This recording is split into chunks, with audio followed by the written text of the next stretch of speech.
everyone. Thank you for tuning in to the Postmodern Realities podcast brought to you by the Christian Research Institute and the Christian Research Journal. I'm Melanie Cogdill, managing editor of the Christian Research Journal.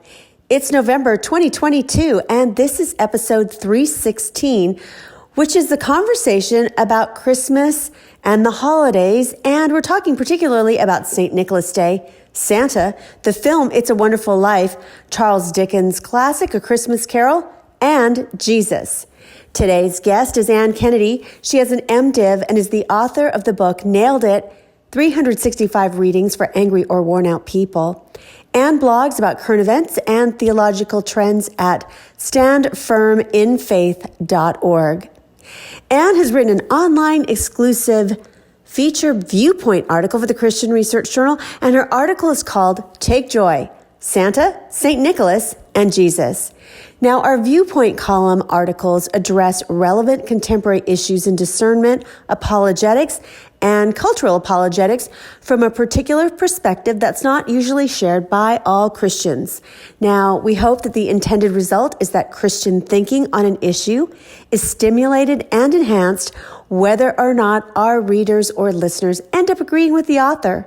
So our subscribers can read Ann's article for free at our website, equip.org. If you don't already subscribe and you want to read this very provocative article, please go to our website, equip.org, and a subscription is $33.50. Ann, it's good to have you on again. It's great to be here. Thank you.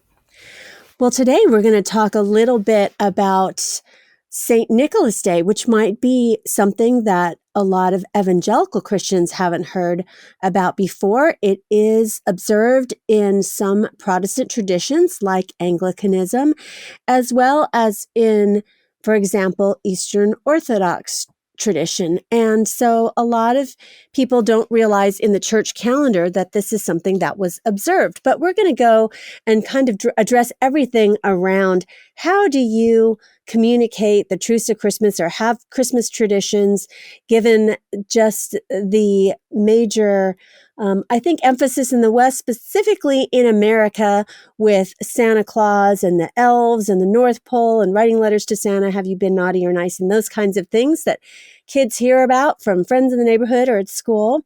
And then also just what about Christ and focusing on Christ at Christmas. And so this might be a very provocative discussion because I know Christian parents have a lot of strong opinions, maybe based on traditions that they had growing up. So maybe I'll just start by asking Ann, what is kind of the controversy or the debate for Christian parents about even the idea of Santa Claus at all, or anything, even if he was, there was St. Nicholas that was historical. Some people are just saying, no, we should never do anything like that because it's really not focusing on God or giving him the glory. You're right. I didn't grow up, well, I did grow up in an evangelical world for the most part, but I didn't really realize what a controversial subject this was until I, in the last few years, spent a little more time online and, was reading. And you're right. People are prepared to draw a pretty sharp line between a Christian celebration of Christmas and sort of a pagan one. And I can understand why they would do that, because the world that we live in is getting to be more and more pagan. Most people, like in my neighborhood, don't have any problem with Santa, but they would have a really big problem with Jesus. And so I think in reaction to that, many Christians are saying, well, we should not have Santa or any part of the pagan world, and we should concentrate on Jesus. And I read a number of articles this week that made that point. One was, you really have to make a choice between the two, and why on earth would you choose Santa? That's obviously a very bad choice if you're trying to make one. It seems like people are afraid of that if you indulge in the idea of Santa at all, there are two things that are going wrong. One, you're lying to your children because obviously Santa is not a real person. And two, you are directing the focus off of Christ and onto somebody who is increasingly, well, it's a mythical figure, but who increasingly represents a consumerist culture where there is no transcendence and there's nothing beyond the presents you get that day. Uh, and I think the extremity of that view is more and more apparent as in my neighborhood, people put up, some people I could see in their windows put Christmas trees up like the day after Halloween instead of the day after Thanksgiving. So people are sort of all the way in for this idea of Christmas being that you get a lot of presents and that's basically it. Have a big meal. That's all there is. So I can see absolutely why Christians would be super wary of that and not want to participate in that kind of festival at all. But on the other side of that, well, I'm going to out myself as a person who, did Santa for my young kids, if that's how you say it, and St. Nicholas and everything. I don't think that Christians have to make a choice. I do think in our, increasingly secular pagan world, we need to be careful about how we might talk about somebody like Santa. And I think we're going to get into that as we go, but I do think it's possible to be a Christian family who says that Santa Claus comes on Christmas Eve. And I don't think that puts you beyond the pale of orthodoxy, unless you do it maybe without mentioning Jesus ever.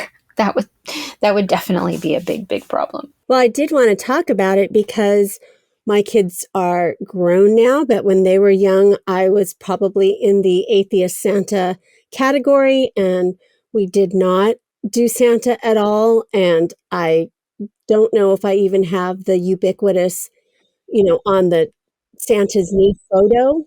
I do know they might have had a Santa at a neighborhood one time and all the neighbors were going. So I did that. But there are no pictures of my kids with Santa and those kinds of things. And we'd walk by that in the mall and I'd explain how Santa didn't exist and all this. And so I didn't realize how many Christians actually did participate in it until my oldest went to Christian school and started telling people around Christmas that Santa didn't exist. And of course, I incurred the wrath of many of the mothers. So every year it was like, don't tell anybody that Santa's not real kind of a thing, which could have been extreme, I guess. And, we don't have that many Santa things in terms of decorations over the years, but it's not like we don't have any, but we just really didn't focus on that. And so I didn't realize that this is something that Christian parents really do wrestle with, especially the younger Christian parents, that they're starting a family and they, have a bunch of toddlers and preschoolers, and how do they handle Christmas? Because as you said, there's really a consumer kind of model that's been attached to it in the United States. So you pretty much can't go anywhere in a store where Santa is not around pictures, or they're advertising, where you go to the mall and you see that Santa's there and the little children. So it just brings up questions about what to do with Santa. So with that in mind, I'd like to ask you a little bit about the difference, like you just mentioned, St. Nicholas, Father Christmas, Santa Claus, and all the different origins of those kind of, they've almost taken on a mythic status because it has been so tied to some of the consumer things, or some of the, Santa Claus, like I mentioned earlier, the North Pole and Rudolph the Red-Nosed Reindeer and the Santa's elves and all those kinds of things. So what are those differences and where do they come from? Well, so there are such differing accounts of how these various myths came together that I'm pretty sure that whatever I say right now, people are going to disagree with and probably have maybe evidence that I missed as I was reading. But at least for me growing up, but also as I've read, I'd say there are three main possibilities for Christmas sort of time celebrations, or that have historically come through the West. So the first one, of course, is St. Nicholas. and he was a saint, an actual person who was at the Council of Nicaea. He was the Bishop of Myra. He was a godly and faithful bishop who stood up against heresy and was really compassionate and generous. And there's a lot of interesting accounts about his actual generosity and the way that he cared for his flock as a bishop. Well, he was a really good pastor. So his feast day in the Western Church is on December 6th. And many Christians around the world, I mean, including me, have celebrated St. Nicholas Day on the 6th with a variety of fun things for children. You can leave your shoes out, and chocolate and oranges will be there in the morning. And in our church, St. Nicholas does come the Sunday before St. Nicholas Day, or if it's as close to, somebody appears in our congregation wearing a big bishop's hat and passes out chocolates and oranges. And what I love about that is the children never recognize who that is, even when it's somebody they see every Sunday. So that's super fun.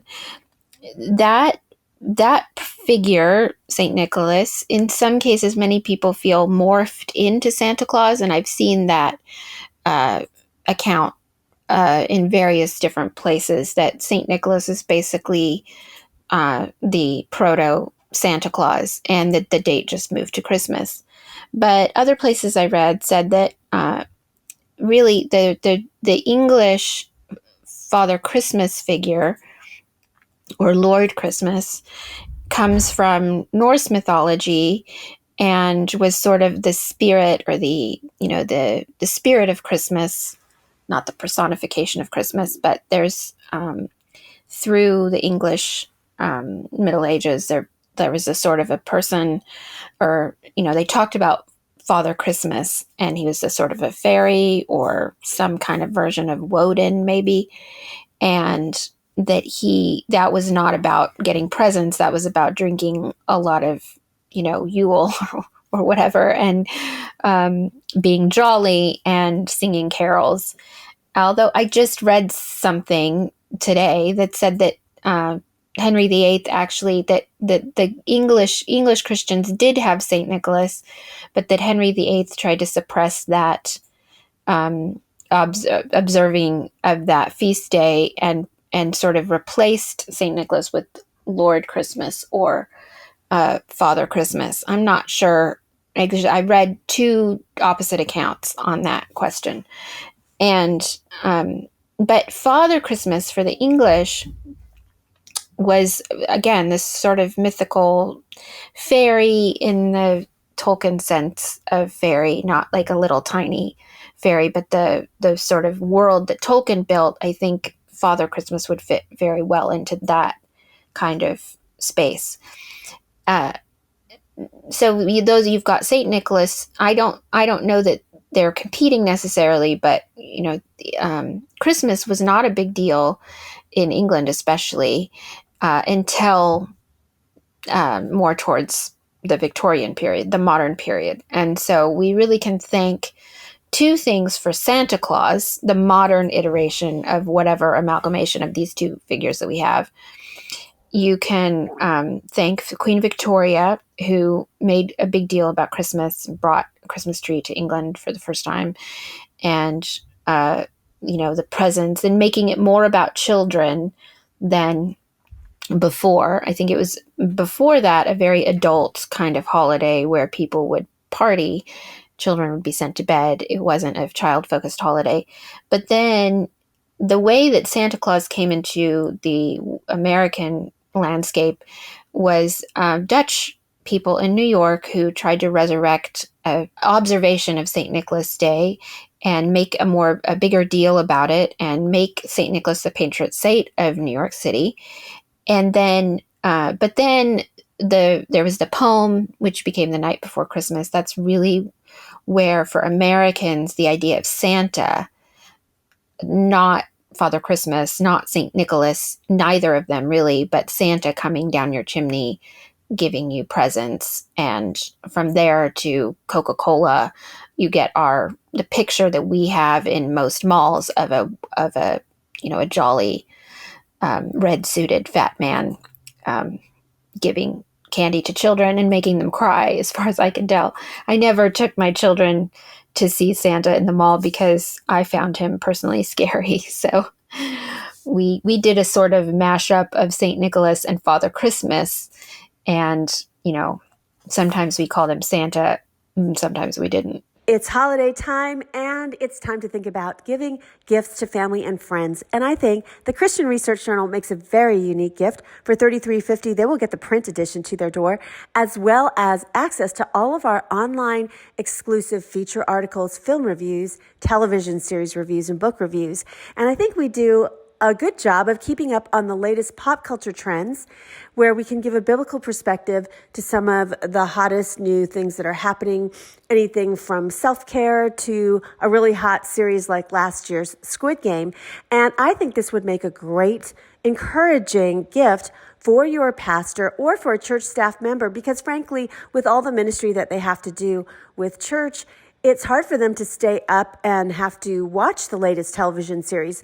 But I'm sure, for example, youth ministry staff might get questions from parents. Well, is it okay for my kid to watch Squid Game? Well, we've already watched that for you. We've given some in-depth biblical analysis of it, and that I think would be very encouraging to your church staff member. Plus, you can tell them about the Christian Research Journal's Postmodern Realities podcast, so they can download that and listen to that for free every week, as well as they can, if they prefer it written, they can have that exclusive online access, which is under paywall for our subscribers.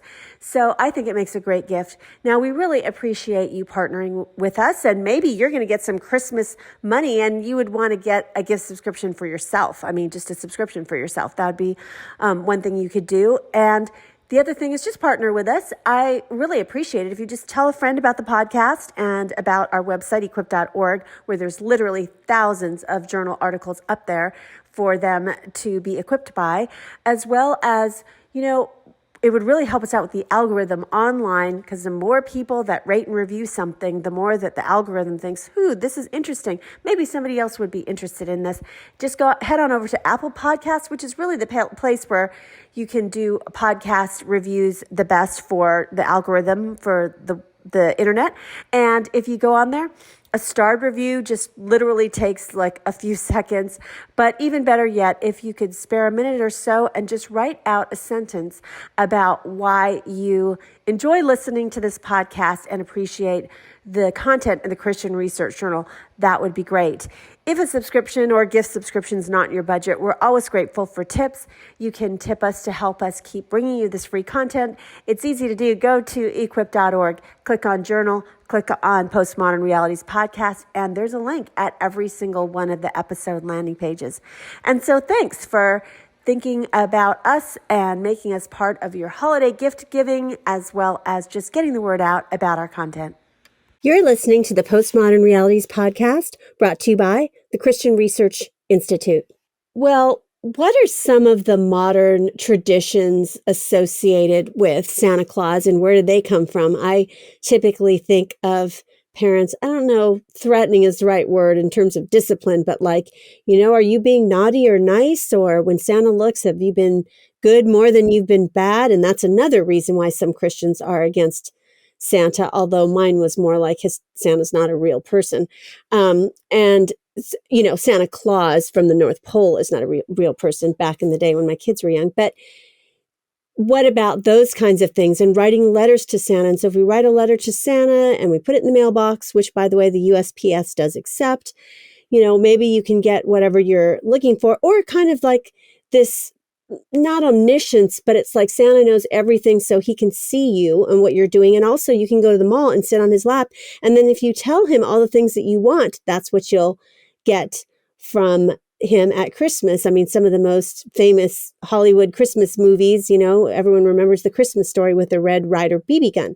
So what kids want, they will receive from Santa. So where did some of those different kind of traditions or myths about Santa that people do with their kids at Christmas, what are the origins of those? Those seem to be very much part of this, in the last century, that the poem particularly that became, it wasn't originally called The Night Before Christmas, but that's what we all know it as. And the Santa coming and putting presents in your stocking and being able to know everything that you think, which again, I do find incredibly creepy. It's bad enough when God is omniscient. I think we take that for granted. Like, oh, if God knows you're rising up and you're going down, and this time forth forevermore, we think that's comforting, and it should be, unless, you don't accept that he's God. So I always think, Psalm 139 is either really, really comforting or really scary, depending on your relationship with God. So there is some overlap for sure in the omniscience of Santa versus the omniscience of God, and the retributive Santa, that if you're good, you get presents, and if you're bad, you get coal. And that's a whole mixture of sort of myths and traditions that came out of Europe. There's, in Germany, the Christ child himself came and gave presents to children. And there was the sort of demon Krampus Santa person who would beat children if they were bad.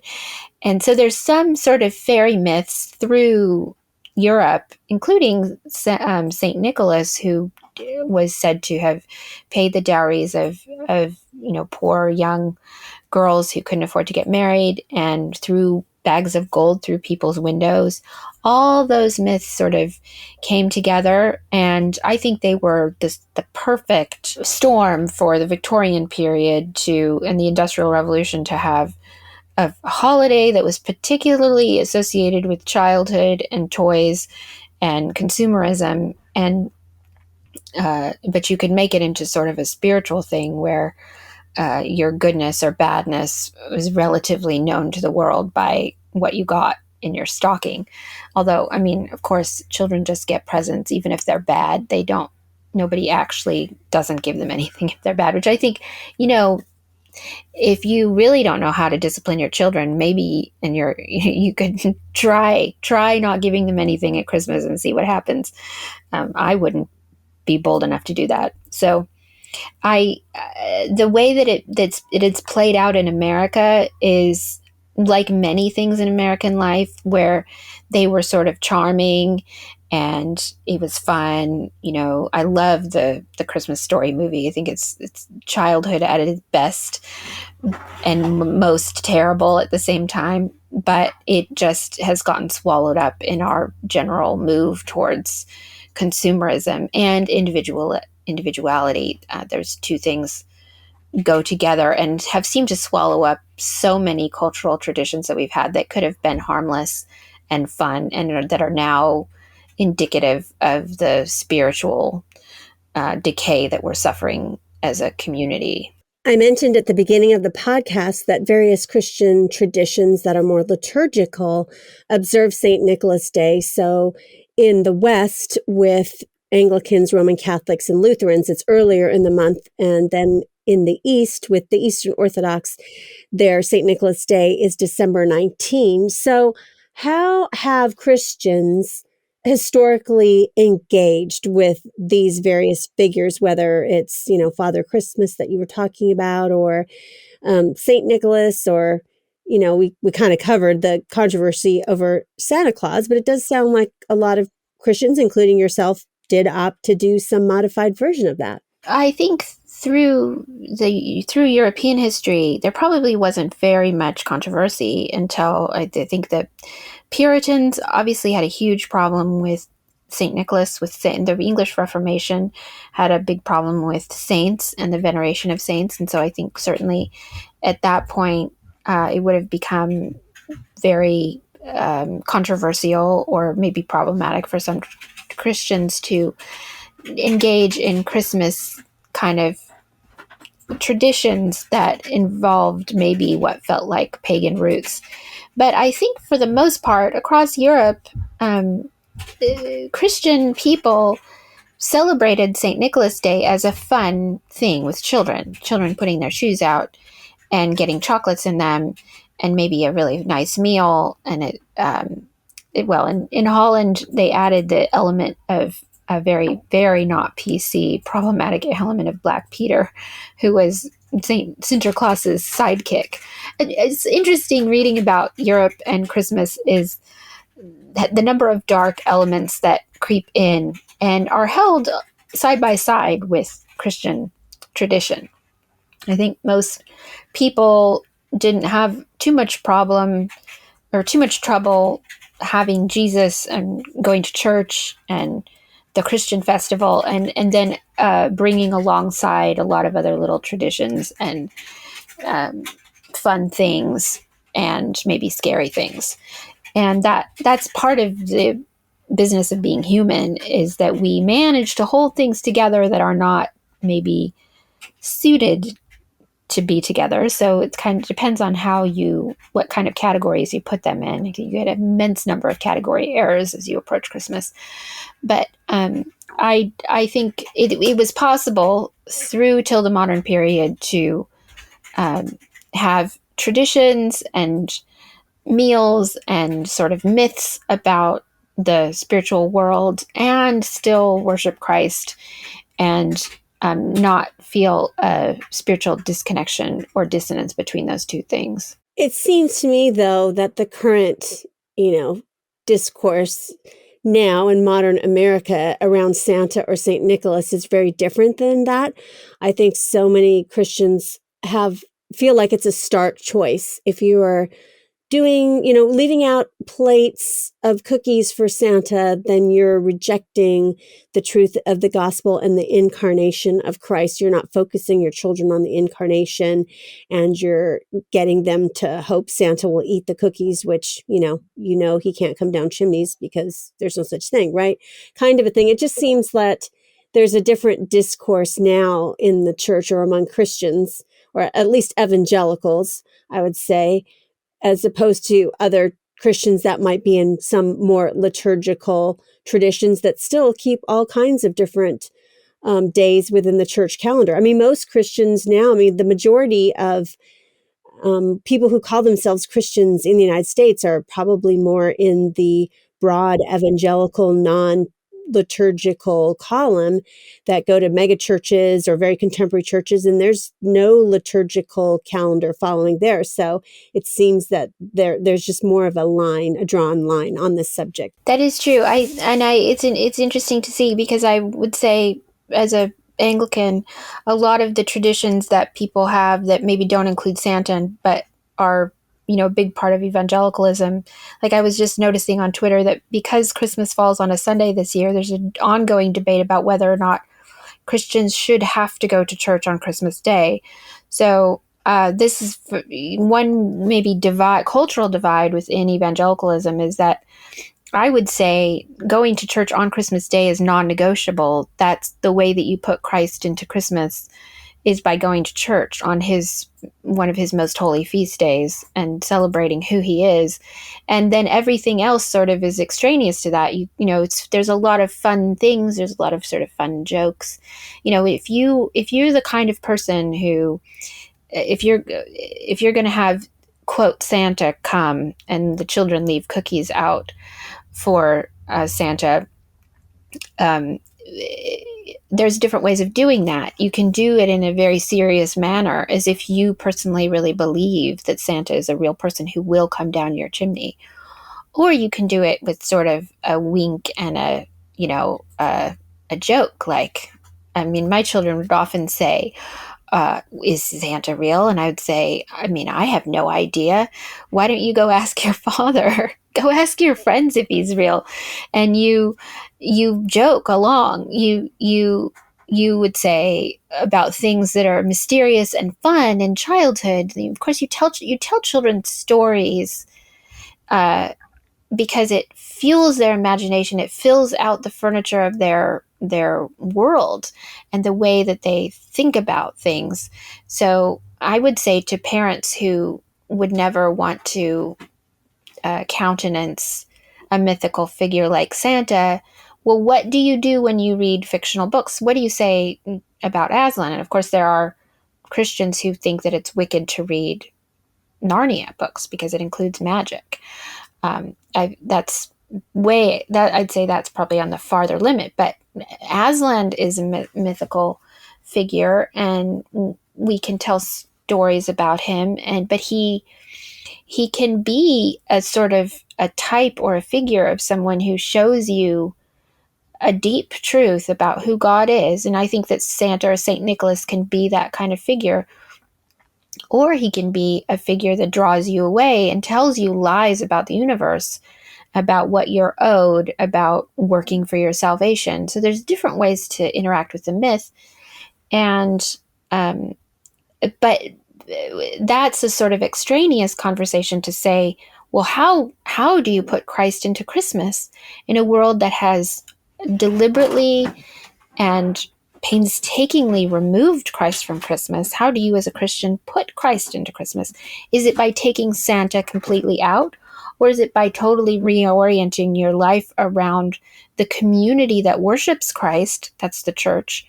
The very least you could do is go to church then with a community of believers on the day when Christ was said to have been born, or at least we remember that he was born. He was probably not born on that day, but we know that he was born. We know he was a real person, and we don't have to joke about that, but we can have an immense amount of joy at the same time. So I think it's your posture towards feasting and your posture towards the church is going to clarify some of the thornier issues about Santa Claus or St. Nicholas or Father Christmas. I just want to let our listeners know we have over the years published articles about fairy tales and fantasy. Is there such a thing as good fantasy? Why would we interact with fiction? And we do a lot of cultural apologetics on this podcast with some of our online exclusive articles. And I wish I had had this conversation when I was a young mom, because I'm somebody who, of course, introduced my kids to Narnia, loved, there's a lot of good things in the traditional, like Hans Christian Andersen type of fairy tales that we know about. And they're really great things to expose your kids to. At the same time, way back when, I wouldn't expose my kids to Santa. And I think because of that, all those classic Santa films like Elf. I mean, my kids just, when they were little, rolled their eyes. And now that they're, older, I don't know that they care to see those. And I think that's what you kind of, what would end up happening, I think, if you took my tact with young kids today. But I think parents would want to know, well, how practically would I include Saint Nicholas or even Santa, even if it's like a joke? I would say, though, we wouldn't say these people are evil, they do Santa. We would just say it's a game. It's a game that people like to play with their kids at Christmas. So a lot of people play this game. It's really their parents putting out the presents, not Santa, but it's a game. I mean, we didn't say that they were bad for doing it in their homes, but how do you include elements of St. Nicholas or Santa and still really focus on scripture and the incarnation? And I do agree with you. Americans have such rooted family traditions of Christmas. Like, we all go over to grandma's and we all have, we open presents first at our house, and then we go to grandma's and we open presents there. And then we have this big Christmas brunch, and people are just balking at the fact of it's going to interfere with us and our tradition because we might have to go to church. So maybe we'll just all stream church. I mean, it seems like church at Christmas in 2022 is very, it's really ruining what most Christians celebrate as Christmas as a family time. So those are kind of two questions, like how should people even be thinking about this, and how do we address it with our families who, would be like, why are you going to church? You can just stream it and then we can all have our family brunch together, type of a thing, as well as how do we incorporate some of these things into family practice while still focusing on Christ? I sort of love that this is an issue, because I think it actually exposes the stuff at our core and what we really think. So, I mean, I've heard over the last couple of years a lot of people saying, well, focus on the family was wrong. We should have always focused on Christ. Not that people who benefited from the organization Focus on the Family, that they did a lot of wonderful work, but just the idea of focusing on the family, I think, whether they wanted to or not, American Christians imbibed that deeply. And the family as the center of your spiritual life really became a rooted concept for many people. And I would say that's just been not great, because also now our families are in disarray. So, and the outward and spiritual sign of that is the fact that people don't know what to do on Christmas when Christmas falls on a Sunday. Well, every other Sunday of the year you have to go to church. So, one or the other thing is going to have to give. And so I would, whatever you think about Santa, that's very much secondary to how you conceive of how Christ comes into the world. So I would say, one way to practically engage with mythical figures like Santa or St. Nicholas is to absolutely reorient your family around the church and let the Christ be the sovereign over your time and over your family. And then the fun things that you can do with Santa, or St. Nicholas coming and leaving chocolates, all of those things can become a picture of God's grace and generosity and the free gift of eternal life. I mean, children know in a deep way, I think, more than many adults do, that God is real and that He cares for them. The duty of the Christian parent is to say, God is Jesus. You name God for your child and say, that's Jesus who loves you, and He's your shepherd, and He gives you everything that you need. And so the great feast of Christmas or St. Nicholas flows out of that incredible mercy and grace. And then all the presents arrive from His good hand. Maybe they come through, the mythical person of Santa, but that they really come from God, because He is the person who orders the cosmos and loves you. That can be your posture. Whether or not you have Santa or not is very secondary to how you orient yourself towards the mercy and grace of Christ coming into the world. I think Christians should go to church on Christmas Day, even if Christmas Day is a Thursday. But that's probably too controversial for 2022. But I think if it wrecks your family time, I would say go for it. Like, make a bold stand. Go to church with your family, even if it causes fights with grandma, because people could probably learn to be a little bit flexible and maybe get some new traditions. It's been 100 years of, one kind of Santa. Maybe we could have a new kind of celebration at Christmas. These don't have to be fixed. They can be dynamic. I think if there are young parents, in other words, not age-wise, but they're a young family, their kids are young, because I know some Christians are putting off having kids until, maybe they're 40s, but they're new parents and they have toddlers. How are practical considerations when we think about celebrating Christmas, especially for the really little ones up through elementary school and things like that? How did you guys do that as a family? Because I'm not sure if our listeners know, Anne has quite a few children. She has more than 4 children. So how did you guys do that? And what were some practical things? Because I think that's some of the things that people are wondering. How do I practically do this so that, my kids can really pause and not just be waiting till they can open, the presents, because that's what they really care about, is all the presents on Christmas Day, the gifts, and how can we have those focuses on Christ? And I agree with you. I think it would be super controversial, but I'm not sure why the Christian church of all, in America, I would say, why we went away from that real focus where, you would go to church on Christmas Day. I don't know why we wouldn't, but of course it is controversial. If it's even controversial now because it falls on a Sunday and people think it shouldn't be a normal Sunday. It should be my Christmas tradition Sunday. So, I agree with you there, but what are some practical things that we can do with our kids? And then if our kids are used to having presents all the time, every Christmas, and we go to grandma's house, and you said, well, it's going to cause some division in families. How do people who are devoutly following Christ, navigate that and how do they explain it with their kids? We're like, this year, we're not going to go to grandma's house until after church. how do we, and they're like, well, we always go to grandma's house and have brunch. How do we communicate that with especially our littler kids? Well, I would say the first thing is that my husband and I, the first thing I would do, which I know because we didn't do it, is that I would, if you're engaged to be married or you're expecting a child and you haven't talked about it, is I would have those conversations before you have children.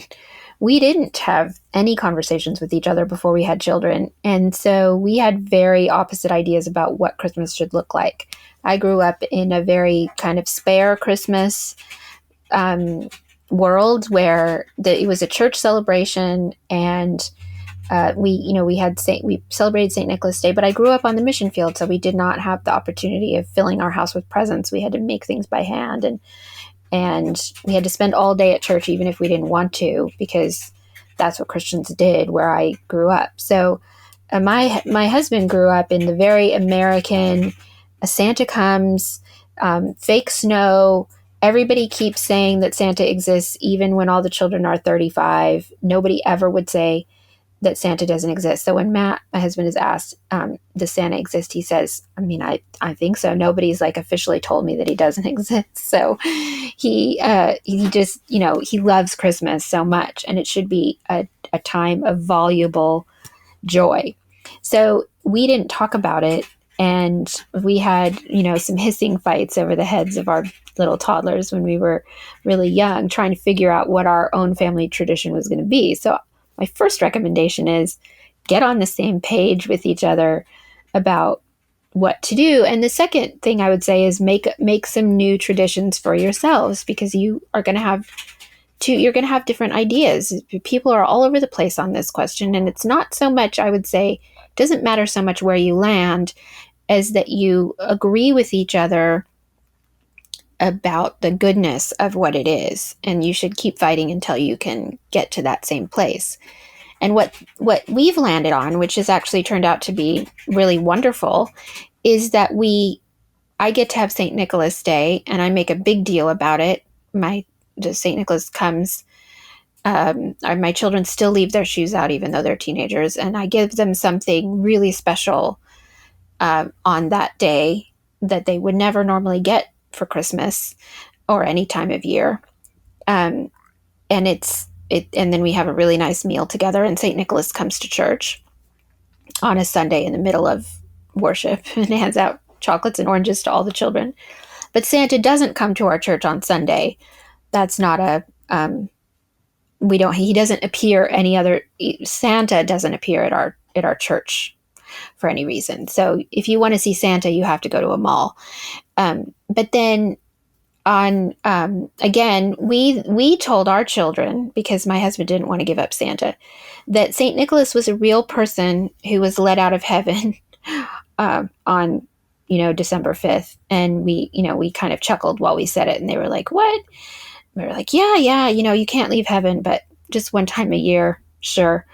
And then but then we said that Santa was a big fat fairy, and we don't have any control over him. We have no idea who he is. He just appears. So we kind of made up new stories for ourselves.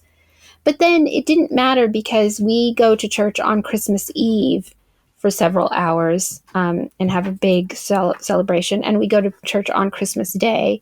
So the shape of our Christmas isn't about the presents. That's just really great icing for a feast that has begun in the beginning of Advent. We begin to prepare for Christmas.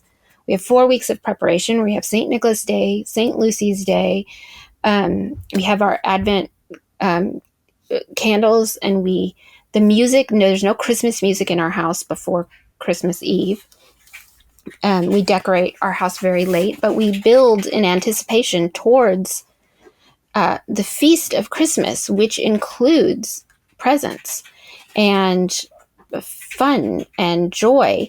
But it is really oriented around a lot of church, which is also how Easter is. That's how nobody would notice the Easter bunny at our house, because we've been in church for an entire week leading up to that. So we don't have to. There's not a lot of emotional room for Santa to squeeze in. I mean, he does, but nobody has a lot of time for him because we've spent so much time thinking about the nativity and, the salvation of the world through Christ. So that sort of happened accidentally as we negotiated with each other, and we just tried to survive the Christmas season.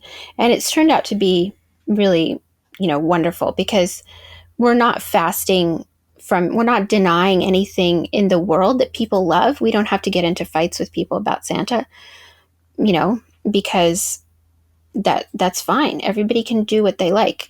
But we are so caught up in our church festivities that we don't have to be defensive about what other people are doing. And I feel like that's been really gracious. It definitely happened by accident. If people did it on purpose, I feel like it would even be better. But I do think as Christians engage with a secular and an increasingly pagan world where people really do believe in spirits and, Woden, there's like a growing emergence of people who are actually worshiping Norse gods and Greek gods as if they're real. We don't have to be defensive or afraid. The way to combat the secularism of the world and the paganism of the world is to have a better feast, to have more joy, to have better and more complete celebrations that include the beautiful things and beautiful music and giving gifts and generosity. As an aside, one thing, and this is very controversial. If you think going to church on Sunday is controversial, I'm going to say something that will get me canceled. I think the prevailing myth for Christians in the West has become Charles Dickens' The Christmas Carol. And that book, it doesn't have Santa, but it has a very moralistic, therapeutic, deist view of Christmas and legalistic that I think Christians have imbibed deeply. And that's that if they're not generous, they're bad people. God won't love them.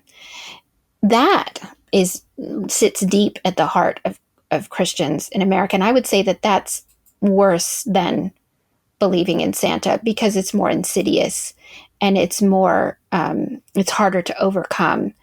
And it makes Christ into somebody who's not the bringer of all good gifts. You mentioned St. Lucia Day as being celebrated in December as well. And she is someone who Protestants like Anglicans and Lutherans celebrate, as well as she is recognized by the Roman Catholic Church and the Eastern Orthodox Church. Can you please tell our listeners who was St. Lucia?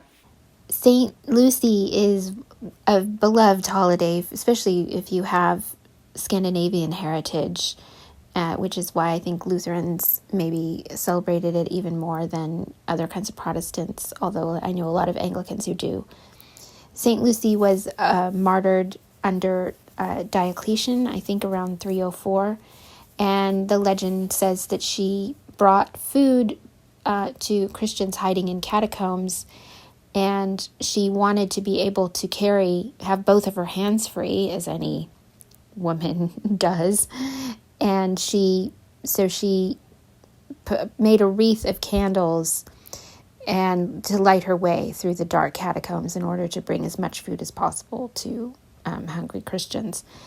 And then, so for some reason, I'm not exactly sure how the commemoration of her feast day became such a big deal in Scandinavia, but possibly because they do love light and candles in the middle of winter up there, of course.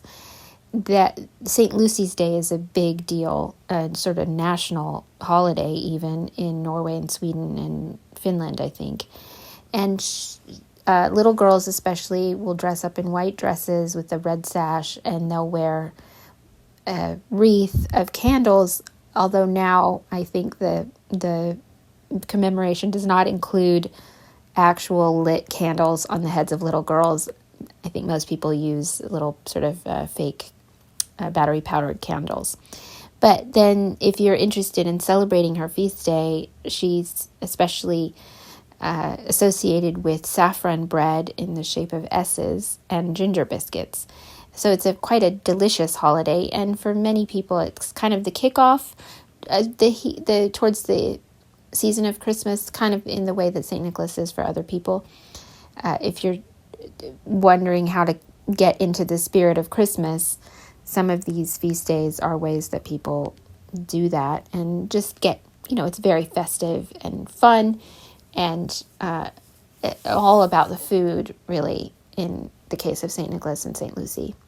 You just had a critique of the very well-known Christmas story, A Christmas Carol by Charles Dickens, and you noted that this particular story has had a really big impact in the West, particularly in America, in terms of Christmas myth-making. So that makes me want to ask you about one of those beloved and treasured films that usually watching it around Christmas time is a holiday tradition for so many families, and that's the 1946 movie It's a Wonderful Life, starring Jimmy Stewart and directed by Frank Capra, because that particular story, that film, is based on a story that's based on the Dickens story, A Christmas Carol. And so probably everyone's seen it. It's a very long film, actually, but it opens up. It's Christmas Eve in this film. It's in the 1940s, and Jimmy Stewart is playing this character named George Bailey, and he's feeling very distraught, and he's contemplating committing suicide. And so basically his family and friends are praying for him, and there's this angel, and he is assigned to save George and earn angel wings by preventing him from committing suicide.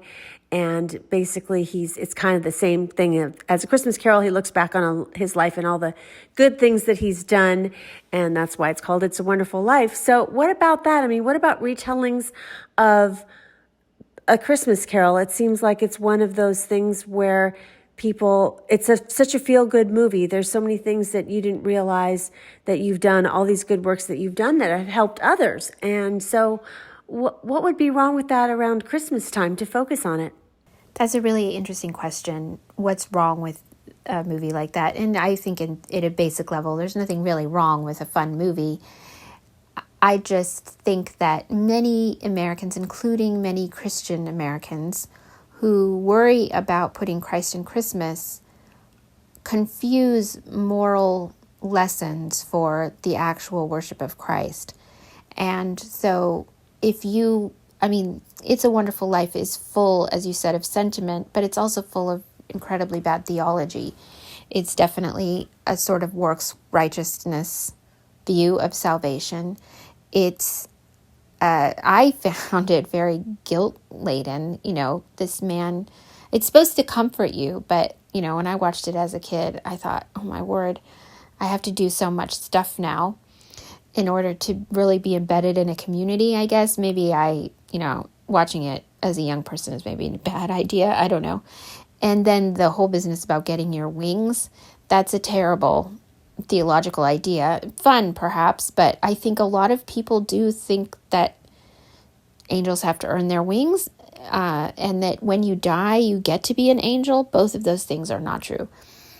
So it's sort of full of pop religion that I think many Christians don't examine very carefully.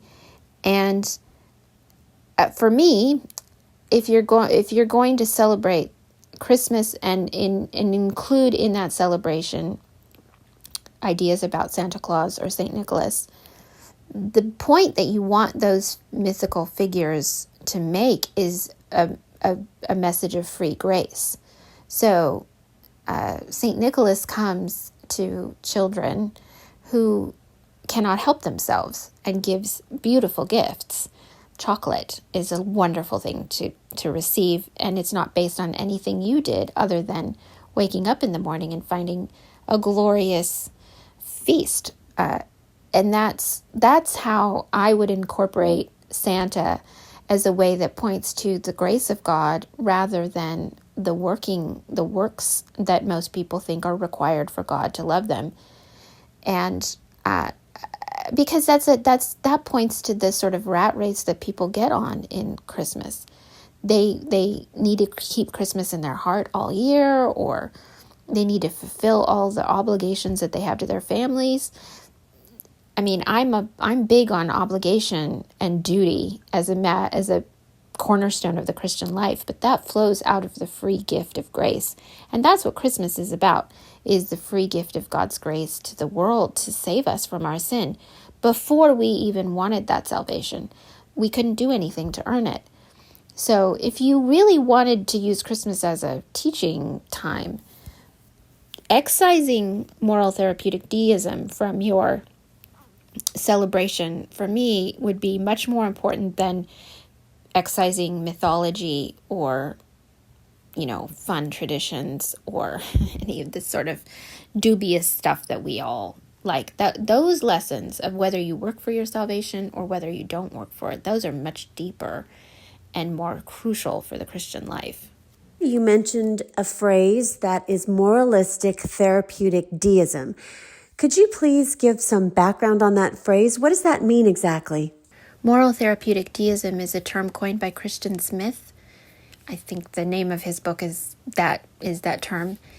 And it refers to the general idea of most Americans that God exists, that he cares in a sort of a neutral way, that good people will go to heaven, bad people won't go to heaven, and that the most important thing in life is to be good, to help other people, to be a kind person, and not do bad things, basically. And it really is the core, I think, of most people's religious ideas. I think it's expanded out to be a term that I think most American religious people, whether they believe in God or the universe or whatever, would have this kind of therapeutic idea that God wants them to be happy and to be good and fulfilled in who they are. And that's the highest good that a person can attain to. I think studies have been done that show many, many Christians believe this about God. God wants them to be happy and them to be good and to help other people, and that constitutes the Christian life. And movies often around Christmas time particularly crystallize this idea about God. And it's fundamentally not true. It contravenes everything that the scriptures say about the human person not being a good person. We were told that we are unable to be good without the grace of God. God very much does care for our goodness and less so for our temporal happiness. And without his grace, we can't do anything. So he's very directly involved in our lives, in our hearts, in our concerns, in our minds. We're supposed to take our whole beings captive for him. So it's a very useful term, and it's a kind of a belief system that's resonating across Western culture in a deep and profound way. Well, that's a lot of food for thought. So on a much lighter note, I will ask Han, what does your family eat for Christmas dinner? What is the normal traditional food that you eat? Are you folks turkey or ham or something else? We go back and forth between roasting a goose in the old-fashioned way or doing roast beef with Yorkshire pudding. So we kind of go in on the all-English motif, and then we usually have a trifle or a Christmas pudding for Christmas Day. Well, thanks, Anne, for being a guest on the Postmodern Realities podcast. Thank you so much for having me. You've been listening to episode 316 of the Postmodern Realities podcast from the Christian Research Journal. Today's guest was Anne Kennedy. She's written a feature-length Viewpoint article entitled Take Joy, Santa, St. Nicholas, and Jesus. Our subscribers can read her article for free at our website, equip.org. For those who would like to read this provocative article that have not already subscribed, please go to equip.org to subscribe for $33.50, which means you will get access to all of our online exclusive articles as well as our print edition straight to your door. Stay connected with the Christian Research Institute and all the new content we have coming your way. The best way to do that is to head on over to our website, equip.org. There you will find thousands of free resources right at your fingertips, from articles to video to audio, and it's all for free. You'll find our podcasts hosted there, as well as the Bible Answer Man broadcast, which is hosted by CRI President Hank Hanegraaff and streams live every Monday through Friday at 6 p.m. Eastern. In addition, you don't want to miss out on subscribing to Hank Unplugged, which is the podcast of Hank Hanegraaff. And it's in that podcast, he has really in-depth, free-flowing, essential Christian conversations with some of the most interesting, informative, and inspirational people. And in addition, he has a new series on his podcast feed called Hank Unplugged Shorts, which Hank goes into the headlines in the mainstream media and refutes a lot of those cultural issues that we have in these short podcast episodes. And there's quite a few of them. You don't want to miss out on them. Now, if you want to find some of this at other places where it's all in one place, really subscribe to our YouTube channel. It's a great way to get all of our content there, our podcasts there, and different individual questions theologically that people have that Hank answers at our YouTube channel. Now, you might be thinking to yourself, I don't know how to subscribe to YouTube. I don't have a YouTube account. Well, actually, you might just have a YouTube account. If you have a Gmail address, you have a YouTube account. Just log into YouTube with your Gmail address and search for Bible Answer Man channel, and please become one of our subscribers. In addition, if you see that bell icon right there on our front page, please click that, and every time that we have new content, you will receive a notification that new content is up on our channel for you to be able to consume. So thank you so much for the ways in which you partner with the Christian Research Institute. We are grateful for you listening and reading and watching.